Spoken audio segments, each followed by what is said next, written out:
36 जिल्हे, 36 बातम्या. News G9 Maharashtra. उत्तर तुमच्या प्रश्नांचे.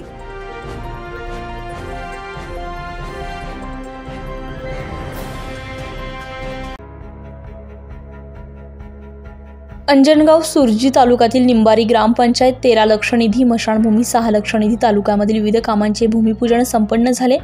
यावेळी मान्यवरांनी मत व्यक्त करताना बळवंत वानखडे आमदार हे विकास पुरुष असून ग्रामपंचायत सदस्यांपासून जिल्हा परिषद सदस्य, सभापती आणि आमदार या अनुभवाच्या जोरावर, प्रशासकीय अनुभव जोरावर निधी खेचून आणून आपल्या मतदारसंघाचा विकास केला. तर यांना भावी खासदार जर केलं तर निश्चित अमरावती जिल्ह्याचा विकास होईल आणि जिकरीने निधी खेचून आणण्याचे जे धाडस आहे, ते कर्तृत्व आहे, ते अमरावती जिल्ह्याला योगदान ठरेल असं मान्यवरांनी मत व्यक्त केले.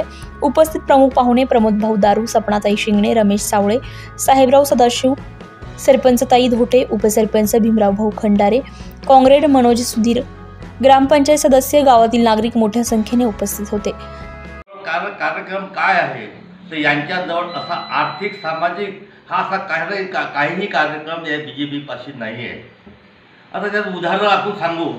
1947 पासून आपली पंचवार्षिक योजना 52 पासून सुरू झाली. जेव्हा ही योजना सुरू झाली तेव्हा जे पंतप्रधान होते त्यांनी ते निवडणुकीला सामोरे जात असताना आम्ही काय केलं, आम्ही काय करणार आहोत हे जनतेला सांगावं लागते. परंतु आजचे पंतप्रधान जेव्हा अर्थसंकल्प मांडतात तेव्हा यांनी काय केलं हे ते सांगूही शकत नाहीत.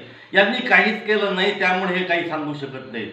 आज मोदीजींनी आधी नरेंद्र मोदींनी जे जनतेसाठी काहीच केलं नाही, त्यामुळे जनता त्यांच्यावर नाखुश आहे.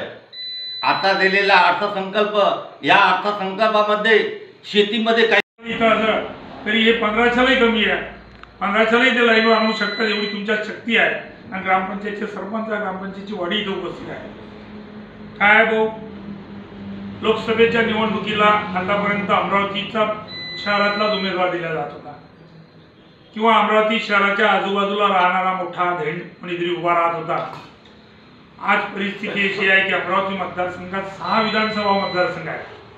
6 विधानसभा मतदारसंघातून एक दर्यापूर मतदारसंघ आहे आणि त्या मतदारसंघाच्या लोकप्रतिनिधीला लोकसभेचं तिकीट भेटून आलं.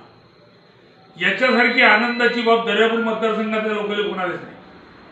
काकांनी जे पक्षाचं सांगितलं, मोदी असं, हे भाजप तसे, काँग्रेस होतं, मी त्याच्या व्यतिरिक्त तुम्हाला हे सांगतो. लोकसभेला खासदारकीचं उमेदवारी भेटणं ती दर्यापूर मतदारसंघाला आपल्या लोकप्रतिनिधी आहे. याच्यापेक्षा चांगलं कोणताच होणार घडणार आहे. कारण की हा माणूस आपल्या घरात होता. एवढ्या मोठ्या मतदारसंघाचा माणूस. न्यूज G9 महाराष्ट्रासाठी प्रतिनिधी रमेश सावळे, अंजनगाव सुरजी.